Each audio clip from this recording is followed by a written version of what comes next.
Yo guys, Jagex just dropped their sailing rewards, so we gotta check that out. What you get from sailing. Reward space. Part 3 by Screet Monge. Gameplay and assets do not represent official material. Okay. Man, if the PvP aspect of this is good, we are going to have fun with sailing for sure, man. Hello there, and welcome to part 3 of the Sailing Developer Blog. I'm your host Gnome, and today you'll be diving into the rewards from the sailing skill, should it pass the final lock-in poll. Snap, okay. Oh, that's only if it passes the poll, guys. It hasn't passed the poll yet. So, guys, what will you, if you're watching this, what will you guys be voting, yes or no? If you haven't already, go check out part 1, Navigation, where we cover what it looks like to be on and sail your ship, as well as part 2 on gameplay, discussing how the skill is structured and what activities will be on offer. Dang, bro, I haven't even seen this. But let's focus on rewards. What do players get from training sailing? How will the skill integrate and work with your other currently existing? This is a must-know, because it will affect the way RuneScape will be played, like, from now on, especially OSRS. Skills. Because it's a OSRS only update. And what purpose does sailing serve? As a skill, sailing... That is a cool skill cape, but yeah, it's kind of different how they develop this stuff before it even passes. So, and if it doesn't pass, they just like scrap the idea entirely. Should feature both a satisfying internal progression scheme while interconnecting with and supporting other skills. With the ability to access and traverse the entire ocean, we'll be able to explore a huge design space for rewards to fulfill these requirements. This design space... Well, that's a lot of stuff. That doesn't look like Mithril. Doesn't look like the Blue-Rite ore. It looks like something else. It's broken down into 2 categories. Points of interest, which are in-world features made available at the right level, quest, or facility requirements, and activity-specific rewards, whose rewards depend on the sailing activity you're doing. Do you know that many of the rewards mentioned here won't be discussed in deep detail and should be treated as examples rather than definitive release? Bro, you know how like their eyes will like, you know, the eyes disappearing in this, man. I don't think that was intentional. That's how RuneScape is designed. The eyes will be disappearing, or at least the part where the eyes are supposed to be. Ready content. Specific items and stats will be looked into more fully with the Whoa, lanterns and stuff, man. Community if formal development proceeds. But let's start with points of interest. Sailing is all about discovery, discovering untamed islands, harvesting and utilizing new resources, crossing paths with lost peoples and cultures, and slaying exotic monsters. Well, that's definitely an upgraded version of Kraken, guys. What the flip?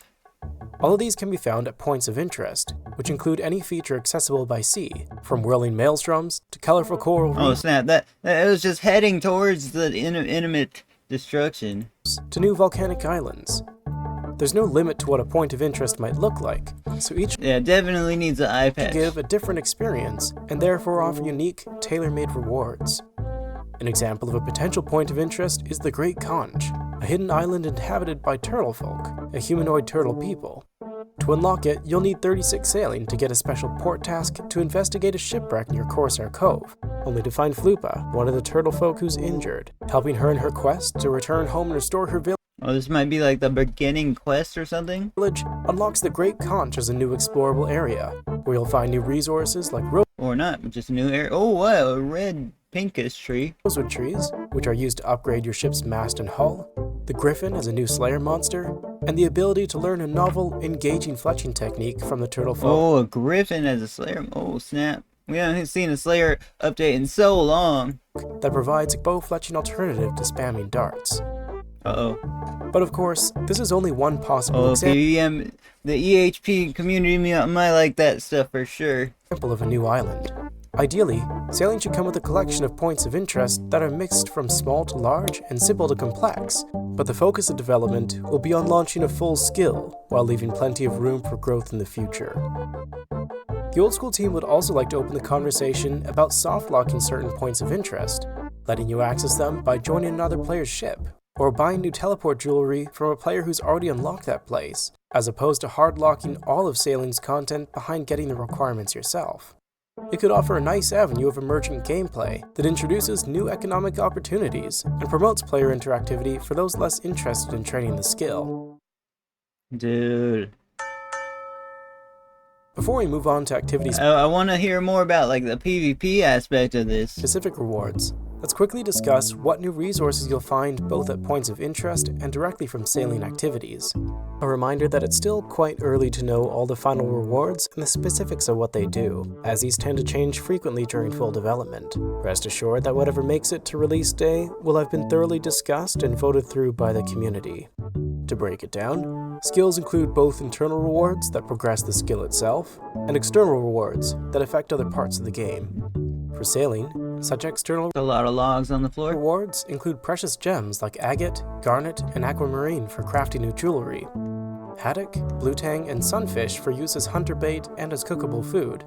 Oh snap, oh snap. Are we gonna get something better than the anglerfish, guys? Perhaps. We might just get one. That looks like Dory, you know? The middle fish looks like Dory from Dora, or what's it called? Finding Dory or whatever. Like, Finding Nemo, man. It totally looks like Dory. And elkhorn, pillar, and umbral coral for new potions, ammunition, and armor. And for internal rewards, we have new wood types like larch, cedar, and rosewood for use in construction to upgrade your mast and hull and build various ship facilities. New fibers like hemp and cotton to craft better sails. Did they just say hemp? Like actual hemp? Interesting, bro. That's a pretty close reference to, you know what I mean? Metals like lead and cobalt to build cannons and weighted dredging nets using smithing and crafting. Dude, This I put my dogs on the bed and they jumped off the bed. highlights how sailing doesn't just provide new Really? items, but retroactively provides value to many of Dang, man, that's a new total level if this passes. 2376. our current skills that have fallen into disuse or lost their profitability over time. It'll open up avenues for unique raw resources to exploit with gathering skills like fishing, mining, and farming, which can then lead to production skills finding greater purpose as well. Smithing will see heavy use in creating cannons and cannonballs. Crafting will help with making stronger sails, trawler nets, and dredge nets. And construction will be used to build your ship in most facilities, while simultaneously helping to sink many current items like logs, planks, and bars. For players who aren't too adept in these skills, ports will feature NPC shipbuilders who can construct low to mid-level ships and facilities for you if you provide the raw materials.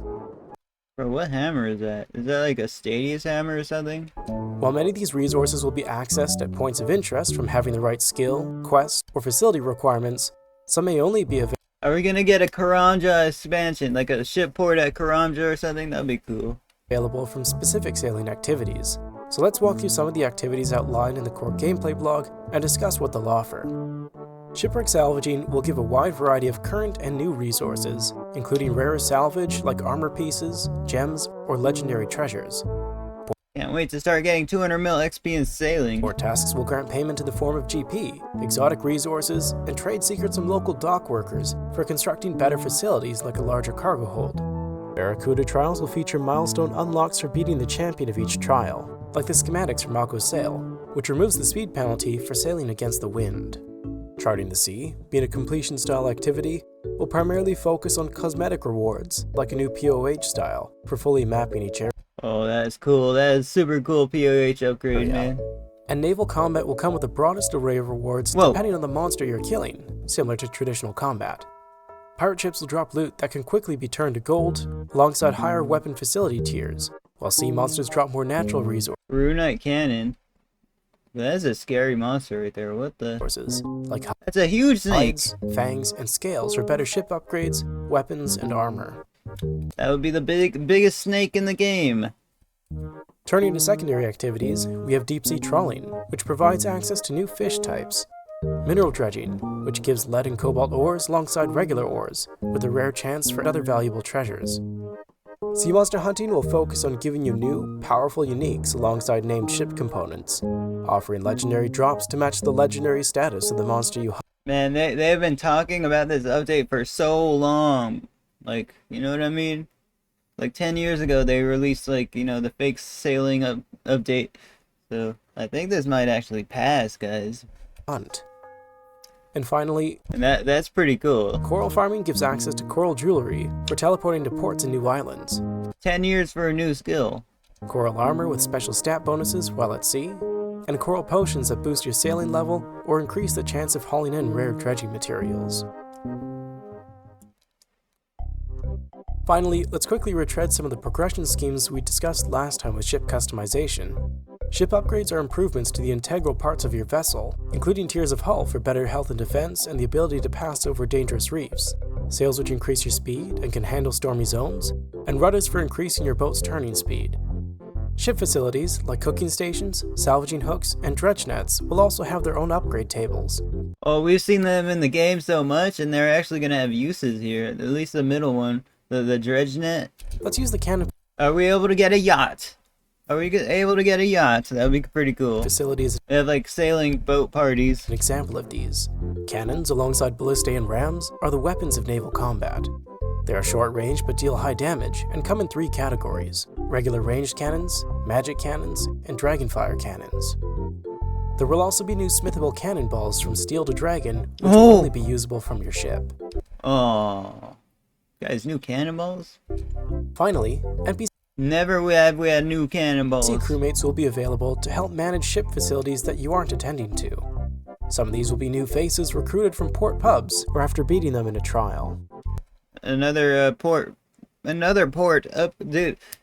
It's like they've been making the prequel for this, or it's been in the game for so long, man, because While others may be so many ports in RuneScape. Port Khazard, port this, port that, port Serum, port Famesis, or whatever it's called. characters you're already familiar with and have completed a Port quest for. Serum. The final piece of reward space involves where your ship is at any given time. Your boat will normally remain where you last left it, whether Can we go to the wilderness with the ships, man? That'd be so you've cool. stored it at a port or teleported away from it while at sea. While each port will offer a ship retrieval service for quick access to your vessel, the magic skill also offers a few alternatives, like teleport to ship, taking you to your vessel, teleport ship to me, which brings your ship to the nearest port, and ship in a bottle, an enchanted item which allows you to carry your boat in your inventory No and way. transport it wherever you go. Dude, And with that, Wow. we're brought to the end of part they put a lot of thought into this. 3 of the Sailing Developer blog. If you still have questions about Sailing's rewards, go check out the full blog in the description. Otherwise, be sure to join us next time in part 4, Lore and Integration, where we discuss how sailing will fit And narratively post it looks amazing, man. into the world of Gillinor. Oh my gosh. Who's this person though? Is he a YouTuber?